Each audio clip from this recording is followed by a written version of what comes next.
Why would God care if a cow chews twice or just once? Or a sheep or a goat for that matter, or a bull or a deer? Why would God care if its foot is in one piece or two? So it turns out that these kosher signs of an animal aren't just dietary laws, but they're notes for the soul, for our path in life. This week's Parsha Shmini talks about a lot of things, but one of the most fascinating are the laws of kosher animals, the criteria. What defines a kosher animal and what doesn't? Let's be clear. Kosher does not mean clean or healthy, as most people think. Kosher is food for the soul, designed to elevate the body and nourish the soul so it can serve its mission. It's not always healthy. It could have a lot of fat and junk in kosher food. But the Rebbe teaches that the kosher signs of an animal are also cues on how we are meant to live our lives, to think, to move, to grow. Let's start in the familiar waters, literally. So kosher fish need to have scales and fins. And you might remember in Parshat Re'eh, I think it was number 191, running commentary, I presented one of the Rebbe's teachings, one of my favorites, all-time favorite teachings that the Rebbe actually never taught.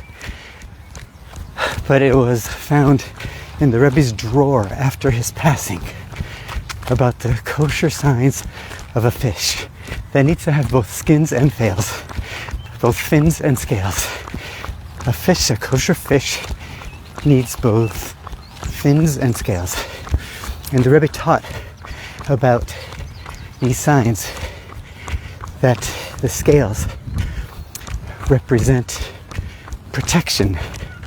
The scales protect the fish from negative influences. So in our lives, the scales represent the Yirat Shamayim, our fear of heaven, literally, or more broadly, our moral integrity. The scales, our kosher signs, protect us from spiritually drifting, from following the Joneses. Everyone is doing it. Our scales are the moral compass. And the fins represent our ambition, our drive, our ambition to go forward, to explore new waters, to grow into our best version of ourselves, our potential. And the Talmud says that a fish that has scales, automatically you know it's kosher because it has fins also, but not the reverse. And the Rebbe says, from this we learn also that if a person has integrity, morals, then they already also have the tools to move forward. But if you only have fins, ambition without integrity, it's not so good. Not just is it not good, but history is full of people who changed the world. But those without a moral compass left the world darker, not brighter and better. So fins and scales, from a previous teaching, scales means that you're grounded, you have a moral compass. Fins propel you forward. And a kosher life and a kosher person needs both. Now, let's move on to the land. Literally, let's leave the sea and go on to dry land like we did on Pesach. In this Parsha, Shmini, it also talks about the signs of a kosher land animal, that it needs to have two signs. It needs to chew its cud and have split hooves. Chewing the cud and have split hooves. We'll talk a little bit about that from a Hasidic insight, perhaps also from the Rebbe, I don't remember the source. The hooves are the part where the animal makes contact with the world. If the hoof is whole and sealed, it represents a person who's fully immersed in the material world with no room for anything higher. Sealed hoof, just me and the ground. But a split hoof is different. It means you're grounded, you're on the ground, but you're not glued to the ground. You're in the world, but not of the world. You're above it. Actually, the little space of the hoof keeps you above the world. So you attend worldly functions, a marketplace, a school, a business, a family, but your footing is divided. You stay spiritually alert. You don't let the world define your values, but you define the Torah values for the world. And here's a fun imagery for that the hoof has a gap. Split hoof has a gap, a separation. But it's not just a separation. It's a channel, it's a pipeline. That split, it's not a flaw. It's a feature.